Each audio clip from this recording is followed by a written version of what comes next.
ए सविता, तेरा चक्कर चल रहा है ना किशोर के साथ? कुहनी मारते हुए सविता की सहेली शिवानी ने पूछा। सविता मुस्कुराते हुए बोली, हाँ सही है, और एक बात बताऊं, हम जल्दी ही शादी भी करने वाले हैं। किशोर से शादी करके तो तू महलों की रानी बन जाएगी।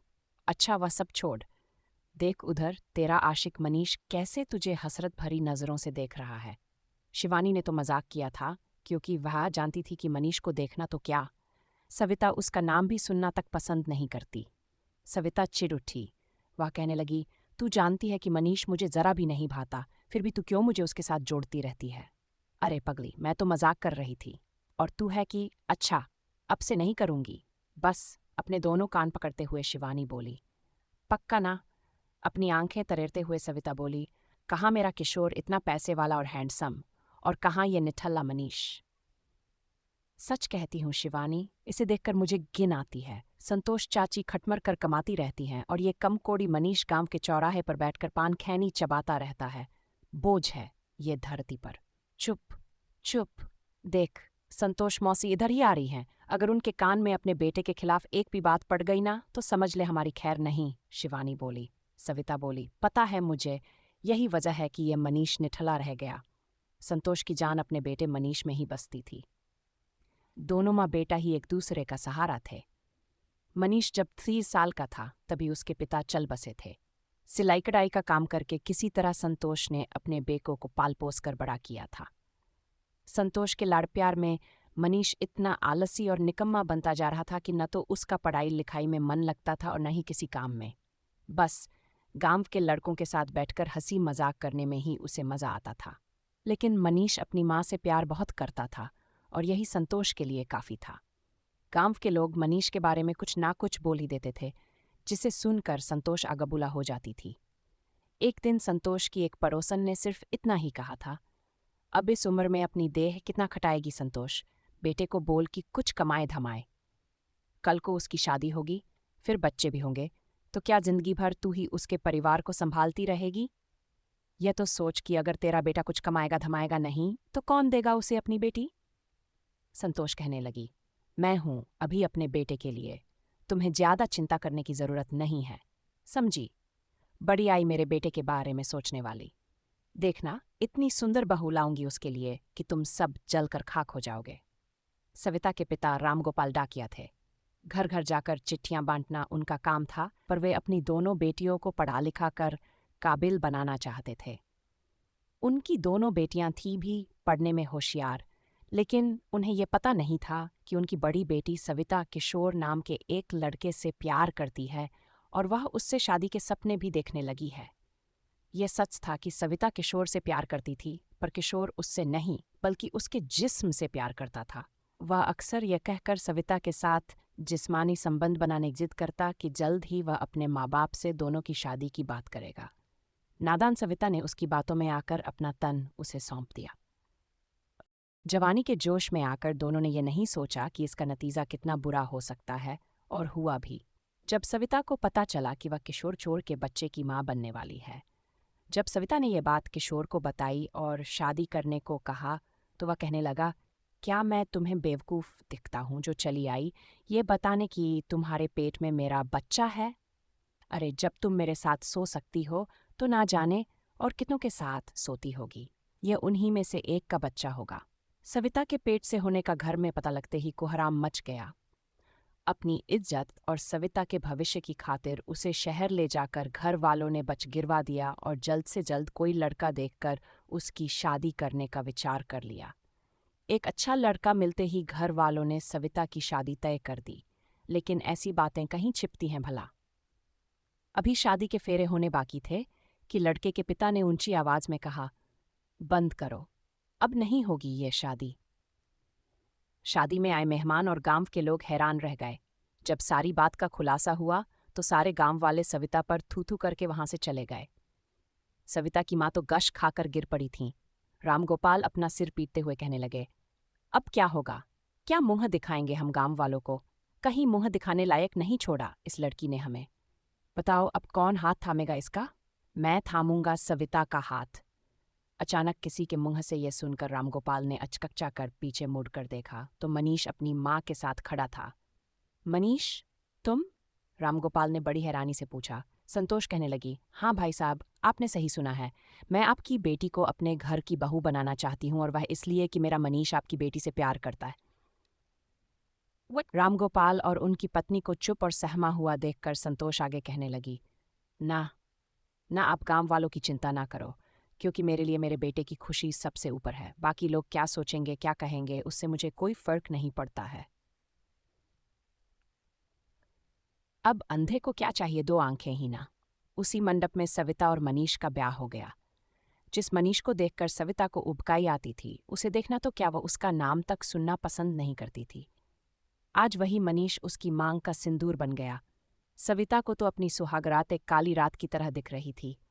क्या मुंह दिखाऊंगी मैं अपनी सखियों को, क्या कहूंगी कि जिस मनीष को देखकर गंवारा नहीं था मुझे, वही आज मेरा पति बन गया। नहीं, नहीं, ऐसा नहीं हो सकता। इतनी बड़ी नाइंसाफी मेरे साथ नहीं हो सकती, सोचकर ही वह बेचैन हो गई। तभी किसी के आने की आहट से वह उठ खड़ी हुई। अपने सामने जब उसने मनीष को खड़ा देखा, तो उसका पारा 7वें आसमान पर पहुंच गया। मनीष के मुंह पर अपने हाथ की चूड़ियां निकाल कर फेंकते हुए सविता कहने लगी, तुमने मेरी मजबूरी का फायदा उठाया है। तुम्हें क्या लगता है कि 2 चुटकी सिंदूर मेरी मांग में भर देने से तुम मेरे पति बन गए? नहीं, कोई नहीं हो तुम मेरे। नहीं रहूंगी एक पल भी इस घर में तुम्हारे साथ मैं, समझ लो। मनीष चुपचाप सब सुनता रहा। एक तकिया लेकर उसी कमरे के एक कोने में जाकर सो गया। सविता ने मन ही मन फैसला किया कि सुबह होते ही वह अपने घर चली जाएगी। तभी उसे अपने माता पिता की कई बातें याद आने लगीं। अगर आज मनीष न होता तो शायद हम मर जाते, क्योंकि तुम्हें जीने लायक छोड़ा ही नहीं था। हो सके तो अब हमें बकरा देना बेटी, क्योंकि अभी तुम्हारी छोटी बहन की भी शादी करनी है हमें। कहाँ ठिकाना था अब उसका इस घर के सिवा? कहाँ जाएगी वह? बस ये सोचकर सविता ने अपने बढ़ते कदम रोक लिए। सविता इस घर में पल पल मर रही थी। उसे अपनी ही जिंदगी नरक लगने लगी थी, लेकिन इस सब की जिम्मेदार भी तो वही थी। कभी कभी सविता को लगता कि मनीष की पत्नी बनकर रहने से तो अच्छा है कि कहीं नदी नाले में डूबकर मर जाए। पर मरना भी तो इतना आसान नहीं होता है। माँ बाप, नाते रिश्तेदार, यहाँ तक कि सखी सहेलियां भी छूट गई उसकी। या यूँ कहें कि जानबूझकर सबने उससे नाता तोड़ लिया।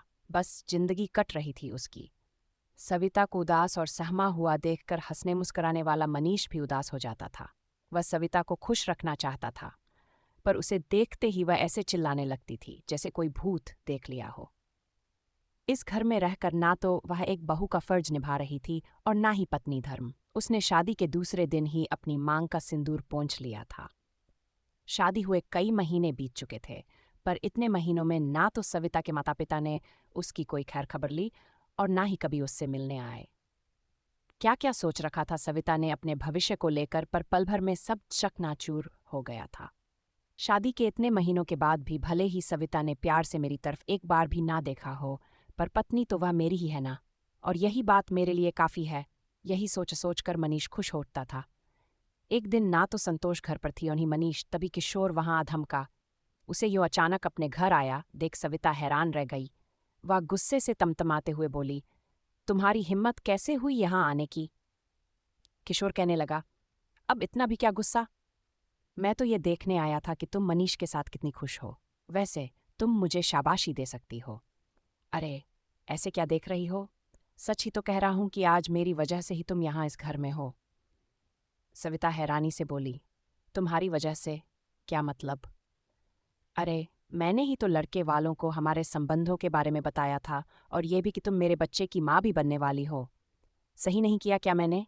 किशोर बोला। सविता ये सुनकर हैरान रह गई। वह बोली, तुमने ऐसा क्यों किया? बोलो ना। जानते हो, सिर्फ तुम्हारी वजह से आज मेरी जिंदगी नरक बन चुकी है। क्या बिगाड़ा था मैंने तुम्हारा? बड़ा याद आता है मुझे तेरा ये गोरा बदन। सविता के बदन पर अपना हाथ फेरते हुए किशोर कहने लगा, तो वह दूर हट गई। किशोर बोला, सुनो, हमारे बीच जैसा पहले चल रहा था चलने दो।